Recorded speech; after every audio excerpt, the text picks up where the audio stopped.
What Minister also was reflecting on in terms of what measures are other countries putting to actually shoulder the price of sugar or any other commodity. There's a lot of subsidies that other countries provide and other support measures which actually makes production cheaper. Also in terms of the labor relations framework, other countries, that flexibility actually hurts the workers in some of the jurisdictions, whereas in our framework of labor relations, we actually work towards a fair wage that can actually make people a living. So while it might look cheaper, you are actually outsourcing jobs in your country, as Minister is saying, to that country from which you are actually importing. So in the long run, you have to make choices as a country. What is it that you want to do in order to grow your economy? The question you've asked is where to from here, and also the significance of having what we had now when there has been a drought or heat stress. What will that mean for the farmers, not just the sugar farmers, maybe who answer generally?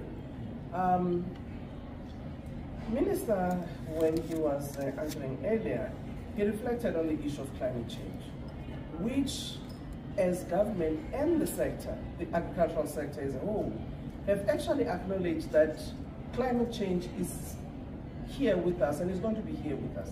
So what is important is how do we adapt in terms of our farming practices, our agility to respond when there are challenges, but also our agility to diversify when needs be. The use of technology in terms of research and development, ensuring that through innovation you can build drought-resistant crops, but also how do you use water sparingly and how do you conserve water and how do you plant in a manner that you don't actually erode all your grass, because it's important in terms of what they call non-tilling, approaches. For instance, we have had a heat stress or a drought, but June, the weather services said you must actually go, you may have a La Nina, which means more rain. So how do you adjust? And this is where, in working with the industry, is to actually say, how do we plan in a manner that in one part of the country we can have drought, in another you may have floods. So how do we actually adjust in terms of patterns and how we produce? So in my view, what we have been doing today, its symbolism, is actually ensuring that as part of transformation in our country, a sector of the industry that was historically excluded in terms of law, because Minister, you heard, I'm sure when he spoke, he referred to the Sugar Act. It's now part and parcel of that legislation.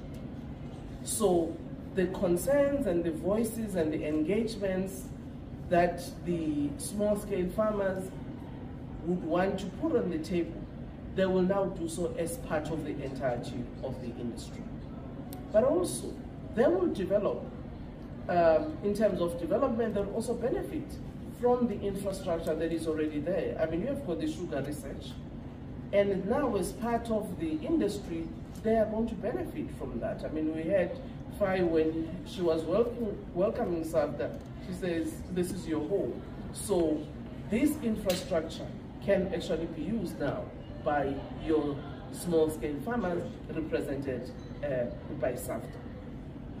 But also, in terms of where to from here, in terms of the master plan, we've said we've reached the first phase, we've maintained and ensured that the industry doesn't collapse, but we need to look beyond on how we can still have this industry, but using cane for other uses, which is about diversification.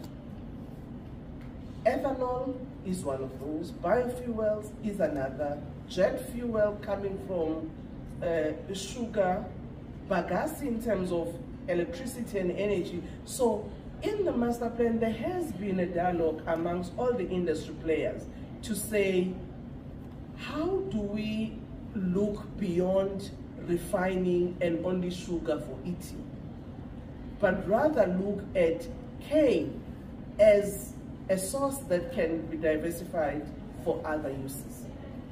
If you look at Brazil, for instance, Brazil's sugar industry is an administered price. What that means is that they always monitor. If the sugar price internationally is good, they actually veer to more export. But when the sugar internationally is not, the price is not so good, they actually divert the sugar to biofuels.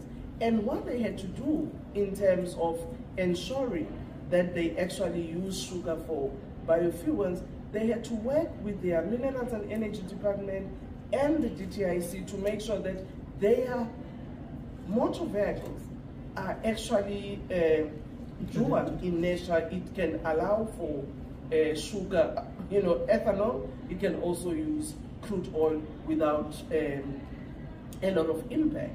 So I think what our industry through this master plan is looking at the second phase of the master plan. It's how can we actually diversify from just sugar that we eat. Not only because of the imports. Remember that in South Africa, you also got the health element that was raised some years ago in terms of the sugar tax to try and reduce, diseases such as diabetes and others. So that in itself has made the industry to start to think, how can they use cane for other purposes? And that is the second phase going forward in terms of the master plan.